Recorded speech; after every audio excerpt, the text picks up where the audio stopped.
everybody, and welcome to Twist Gaming. We are here at Gen Con 2018 in Indianapolis, Indiana, at one of my favorite booths. You say that to all the boys. The Stronghold booth. I am here with two really awesome people. This is some guy who sometimes comes on the show every once in a while. This is Stephen Bonacor. We have Cynthia here from Stronghold Games, and we are going to be talking about Spring Meadow. Love it. Tell me about Spring Meadow. I'm going to give you the beginning of this, and I don't know, pitch over to Cynthia. Spring Meadow is the third game in the Uwe Rosenberg puzzle trilogy. We had Cottage Garden that came out first. Then we did, and that was like this time last year. Right. Then we had, for Essen, we had Indian Summer. Okay. And now the third and final game in the trilogy, though they're selling so well, I wish we would do a fourth game in the trilogy, is Spring Meadow. All nicely themed, obviously for the seasons. Yeah. But the one thing that they share in common is the use of these polynomial pieces, these Tetris-like pieces. And Uwe Rosenberg has been doing a lot of this kind of thing. He loves this design space, but every one of these games plays completely differently. Cynthia, why don't you take us through how this game plays? Cynthia, I saw you last year demoing Cottage Garden, and I feel like your table there was always busy. It is, and this is always busy too.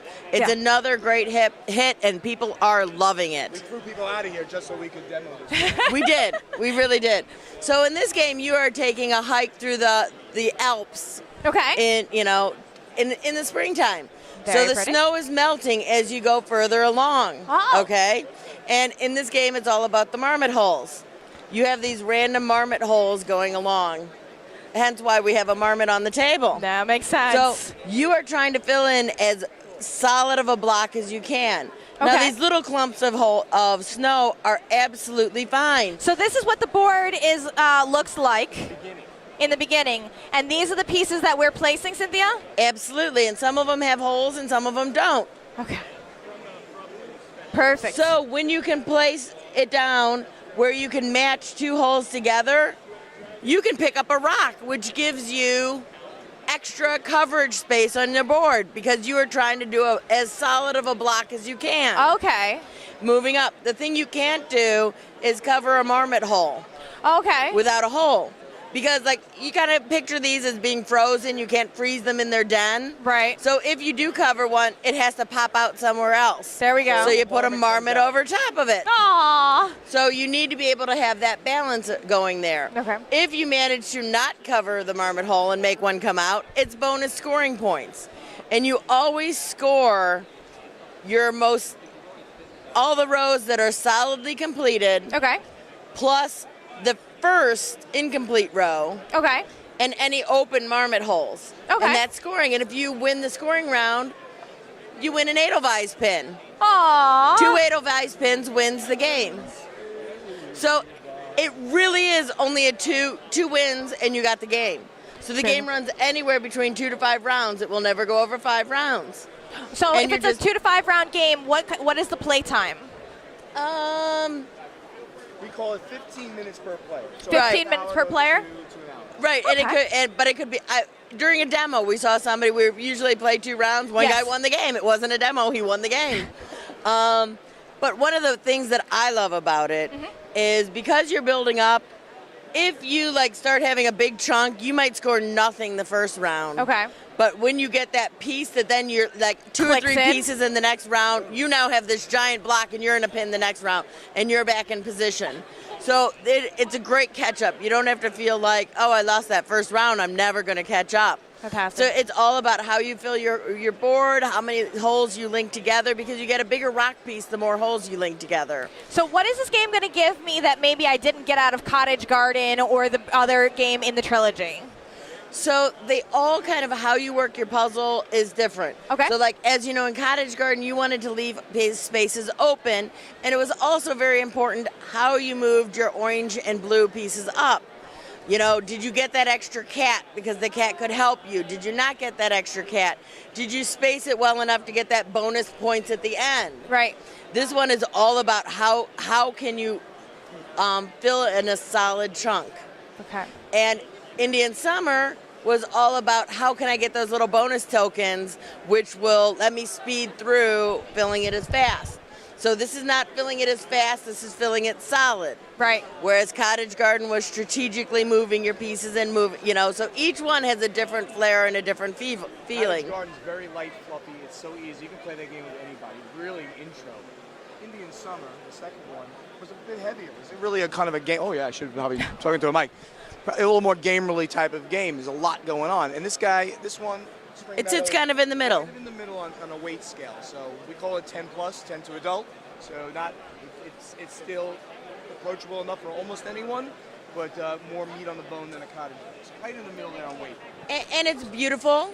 It has Edelweiss pins, and it has marmots.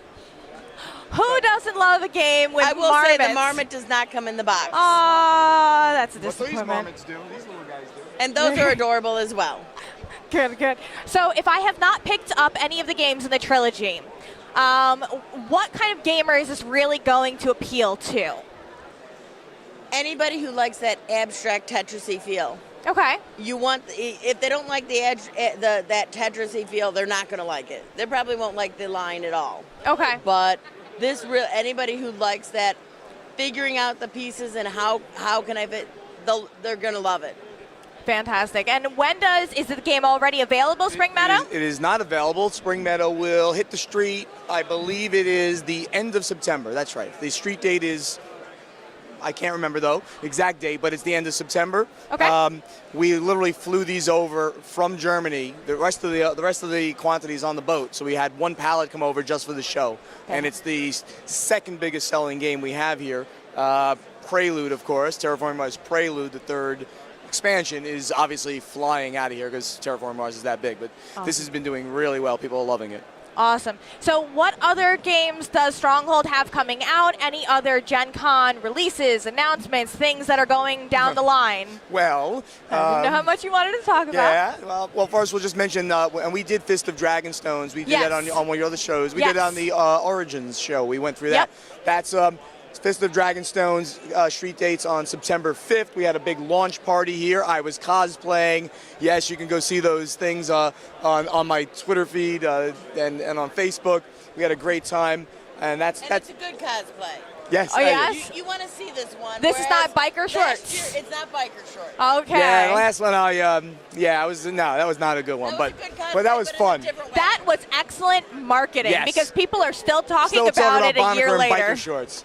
When I was 15 pounds heavier. This is a theme. Yes, I did. Fist of Dragonstones comes out September 5th, and it is a closed fist auctioning game, as we showed. Yeah. The launch party went great. We gave out things to everybody who showed up, so that's a biggie. But the other announcement, I guess we should probably mention this for people who haven't heard, is that Stronghold Games and Indie Boards and Cards merged. We have merged companies, created a new game studio. It's called Indie Game Studios. Yes. Indie Game Studios. There's going to be 3 brands under that: Stronghold Games, Indie Boards and Cards, and Action Phase Games, a company that they acquired 2 years ago. Yes. So together, it's very obvious this is a move to compete on a global scale with Asmodee and the bigger companies.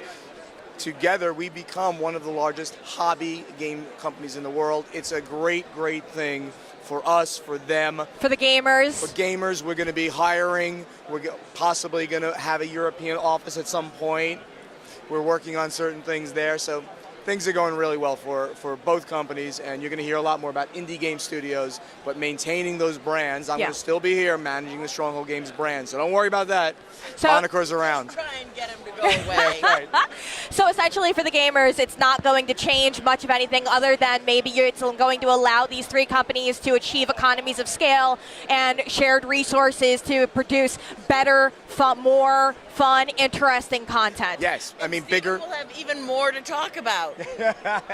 Bigger booths. I mean, we're gonna be co-located, starting immediately at all the shows and things like that. What is the next show that you guys are going to be at?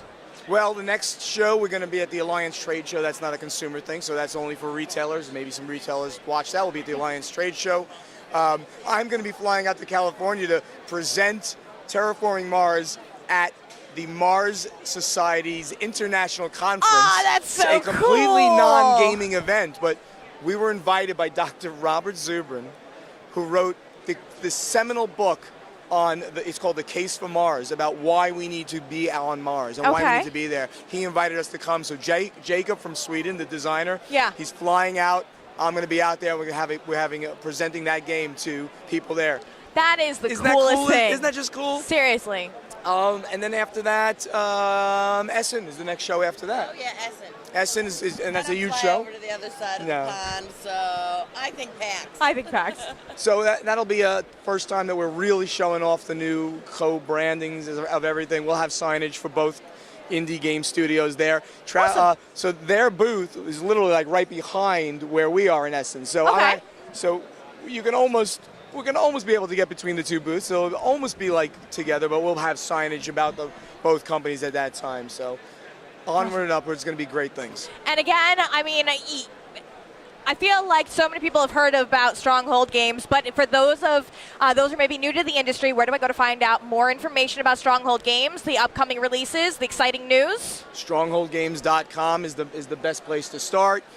Follow us on Twitter. We've got a big presence there. Like us on Facebook, like our page there. And of course, indie boards and cards and indie game studios. We're going to be setting that all up to link everybody together. Really exciting. Stephen, Cynthia, thank you so much for your time today. Thank you, I really guys. appreciate it.